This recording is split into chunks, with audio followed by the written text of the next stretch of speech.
So I'm going to record 2 more videos, and one of them is called Dealing with a Crisis, and another one will be Dealing with Fears. Let's work on dealing with a crisis first. So let's just say that you have a crisis unfolding in your life. Maybe your relationship with somebody has ended and you feel like the world has stopped and the life is not worth living anymore. Maybe you have a loss of somebody who was very important to you. Maybe a parent, maybe a friend. Maybe you have experienced a trauma. Maybe you've been subjected to some kind of violence. Maybe you have been subjected to some kind of demeaning treatment. Maybe you have been diagnosed with a disease. Maybe you have received news about something bad that might happen.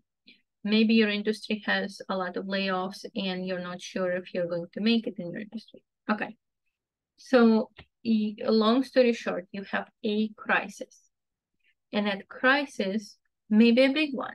So for example, let's just say that, God forbid, you've been diagnosed with some severe disease, or your parent, you've been diagnosed, or maybe, God forbid, your parent passed away. Or maybe it's a small crisis. And a small crisis is the interview that you went to, job interview, didn't go as planned. The day that you went to that you felt really good about, suddenly they're not returning your phone calls. Maybe you started a new job and suddenly that job told you that so sorry, we made a mistake, we are canceling the project or something like that. It does not have to be big, it just needs to feel like you're really brought down by your emotions. So how would Ada Conde said you need to deal with that? So she gives a very interesting analogy.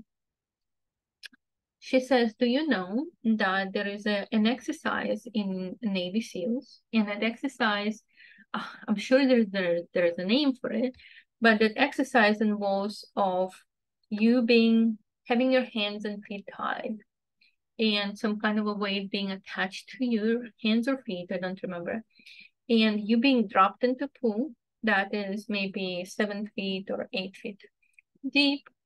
And then the point of an exercise is to stay alive, basically, and survive for about 4 or 5 minutes. Well, she said that the problem is that with your hands and feet being bound and with a weight attached to you, you cannot possibly stay afloat on the surface, and it's not possible to stay without air for 4 or 5 minutes. So she said, how do you survive this exercise? So she said that this exercise is very much akin to going through a crisis. She said that many people who are novice, who don't know how to survive this exercise, as soon as they are being dropped into the water, number one, they panic. They panic, their heart rate goes up, the rate of exchange in their body starts to go up. They need more air, they need more oxygen. They're stressed, and that stress involves in them feeling frozen, feeling panicked again. And what they do is they do their best to try to free up their hands. But the bonds are tight, and the more they try to free up their hands, the more they realize the strategy is not working. And the more they panic. And very often they start to swallow water, and the trainers have to pull them out of the water, wait for them to recover, and try to exercise again.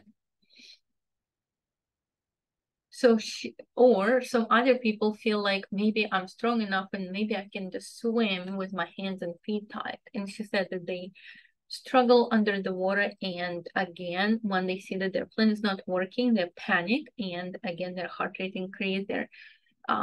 They need more oxygen in their body because of the hard work that they're doing, and they run out of air, and they again need to be pulled out of the water. So she said, so what is the proper way of surviving this exercise? She said, it's genius. And it is very much a Taoist approach. Taoist means, if you don't know what Tao is a Eastern philosophy of going with the wind, going with the flow, not resisting. So how does she say, do you actually survive this exercise? She said, once you start to be dropped into the water, just take a big breath and then relax. Relax completely, relax fully, and then allow the weight to slowly drag you to the bottom of the pool. Staying focused and relaxed and peaceful. Your heart rate is stable. Once your feet touches the bottom of the pool, you kind of bend your knees a little bit and then make a little push up. And the power of the water, the movement of the water will actually push you up. You don't have to use your power, the power of your muscles, to overcome the tension, the surface tension. She said, once you push up, it's almost like the water moves along with you to push you from the bottom up. You come up to the air, to the surface, you swallow some air, relax again. The weight will start to bring you down. Allow yourself to touch the bottom. Center yourself, stay peaceful, stay calm. Bring yourself up to the air, swallow some air and go down, and do it several times until the time runs out for the exercise. And this is how you survive the exercise. I'm sorry. So how does she recommend using that exercise to survive a crisis, emotional crisis? Doing the same thing. She said, do not resist the fear. Do not resist the grief.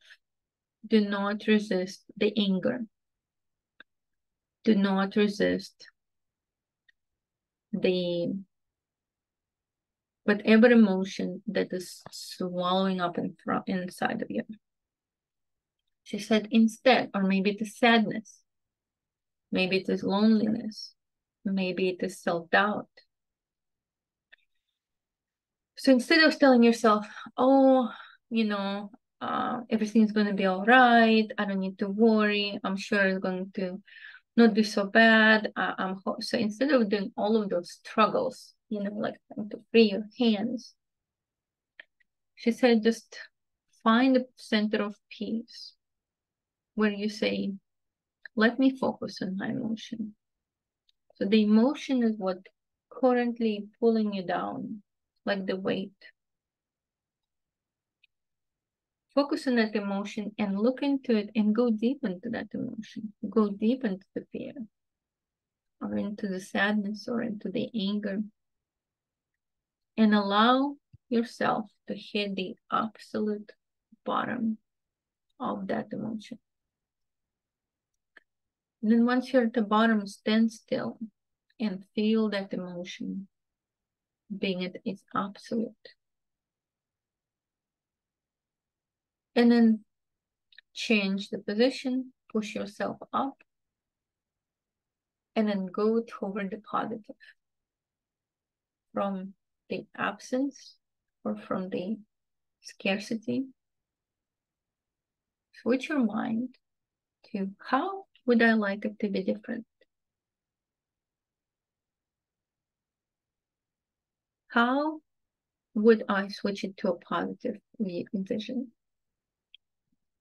Go up, think or write about a positive vision or positive outcome, and then feel the emotion of fear, anger, frustration, doubt, whatever it is, start to kind of swallow you again, like putting you in a blanket. Don't resist. Don't deny it. Don't try to block it. Don't turn on the music to drown it out. Don't turn on a comedy to laugh it off. Don't go out with friends to walk it off. Just allow yourself to be completely embraced by that emotion. Go all the way to the bottom. Stand still, stand peacefully. Stand peacefully still inside of that emotion, kind of absorbing it like an absorber would. And then go back up and do this exercise over and over again until you feel that you no longer have the emotional need to go all the way down, until the feeling just passes. Maybe you go to sleep, wake up in a different feeling. Maybe something will interrupt you, but while you're still feeling the need to go all the way down, and go. And then the next day or the next morning, or maybe within a few hours, you will suddenly say, everything's not so bad. So that is the end of this video. Now I'm about to record another video that is going to be titled Dealing with Fears. And I think that after you watch this video, try to find a video that says Dealing with Fears, because it will kind of be a sequel to what I just said. Okay, I'll see you. Oh, if you have any questions, if you have any comments, if you want me to do videos on a specific topic or expand a specific topic that Ada Conde covers, just put it in the comments below, and I'll see you in the next video.